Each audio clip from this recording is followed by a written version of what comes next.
लाडक्या बहिणींनो, तुमच्या खात्यात 21व्या हप्त्याचे पैसे आलेत का? जर आले असतील तर अभिनंदन. पण थांबा, 22वा हप्ता मिळण्यापूर्वी सरकारने एक मोठा सर्जिकल स्ट्राईक केला आहे. काही महिलांची नावे थेट यादीतून कट झाली आहेत. त्यात तुमचे नाव तर नाही ना? नमस्कार माझ्या लाडक्या बहिणींनो, आजचा व्हिडिओ तुमच्यासाठी अत्यंत महत्त्वाचा आहे. कारण महाराष्ट्र सरकारने 22व्या हप्त्यासाठी काही नवीन नियम लागू केले आहेत. यामध्ये KYC, बँक खाते लिंकिंग आणि पात्रता तपासण्याचे नवीन निकष दिले आहेत. जर तुम्ही ही 3 कामे केली नाहीत तर पुढच्या महिन्यात तुमच्या खात्यावर मेसेज नाही तर फॉर्म रिजेक्टेडचा ईमेल येऊ शकतो. हा व्हिडिओ शेवटपर्यंत पहा, कारण शेवटी मी एक अशी ट्रिक सांगणार आहे की ज्यामुळे तुमचे थांबलेले पैसेसुद्धा तुम्हाला परत मिळतील.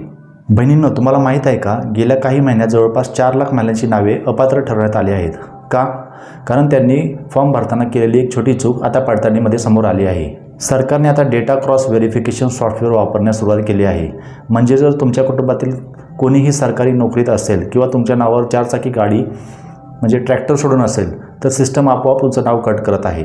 अनेक महिलांना वाटतंय की एकदा पैसे यायला लागले की ते आयुष्यभर येतील, पण दर 3 महिन्यांनी तुमची पात्रता डिजिटल पद्धतीने तपासली जात आहे. सर्वात महत्त्वाचा प्रश्न म्हणजे 22वा हप्ता कधी येणार? तर बहिणींनो, नियमानुसार दर महिन्याच्या 10 ते 15 तारखेच्या दरम्यान हा हप्ता जमा होतो. 2026च्या या टप्प्यात सरकार कोणत्याही तांत्रिक अडचणीशिवाय 15 तारखेपर्यंत पैसे जमा करण्याच्या तयारीत आहेत. पण ज्यांची बँक खाते आधार सीडेड नाहीत त्यांना मात्र वाट पाहावी लागेल.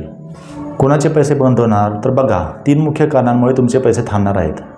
एक, इन्कम टॅक्स, जर कुटुंबातील कोणीही टॅक्स भरत असेल तर. दुसरं कारण म्हणजे KYC अपूर्ण, ज्यांनी अजूनही अंगणवाडी सेविकाकडे जाऊन किंवा नारी शक्ती ॲप वापरून आपली KYC अपडेट केलेली नाही, त्यांचे हप्ते बंद होऊ शकतात. बँक खात्याचा प्रॉब्लेम, जर तुमचे बँक खाते इनॅक्टिव्ह बंद झाले असेल तर सरकार पैसे पाठवू शकत नाही. तुमचे नाव यादीत कसे तपासायचे? तुमचे नाव सुरक्षित आहे की नाही हे पाहण्यासाठी सर्वात आधी नारी शक्ती दूत ॲपवर लॉग इन करा. ॲप्लिकेशन स्टेटसवर क्लिक करा.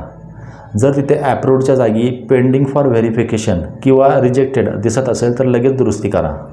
बहिणींनो, 1 मिनिट, जर तुमचं बँक खातं आधार कार्डशी लिंक असेल पण ते NPCI सर्व्हरवर मॅप नसेल तरीही पैसे येणार नाहीत. तुमच्या बँकेत जाऊन विचारा की DBT अनेबल आहे का. हे एक काम तुमचे रखडलेले सर्व पैसे मिळवून देऊ शकते. तर बहिणींनो, तुमचे 22व्या हप्त्याचे पैसे सुरक्षित आहेत का? आत्ताच कमेंट्समध्ये तुमच्या जिल्ह्याचे नाव आणि तुम्हाला 21वा हप्ता मिळाला की नाही ते सांगा. ज्या बहिणींचे पैसे रखडले आहेत त्यांच्यासाठी मी एक खास व्हिडिओ घेऊन येणार आहे, ज्यामध्ये रिफॉर्म कसा करायचा हे सांगणार आहे. आता तुमच्यासाठी एक प्रश्न आहे, तुमच्या गावात किती महिलांना अजूनही या योजनेचा लाभ मिळालेला नाही? कमेंटमध्ये नक्की सांगा, जेणेकरून आपण सरकारपर्यंत हा आवाज पोहोचवू शकू. हा व्हिडिओ तुमच्या किमान 5 मैत्रिणींना किंवा नातेवाईकांना शेअर करा, जेणेकरून कोणाचेही पैसे बंद होणार नाहीत. आणि अशाच महत्त्वाच्या अपडेटसाठी आपल्या चॅनलला सबस्क्राईब करायला विसरू नका.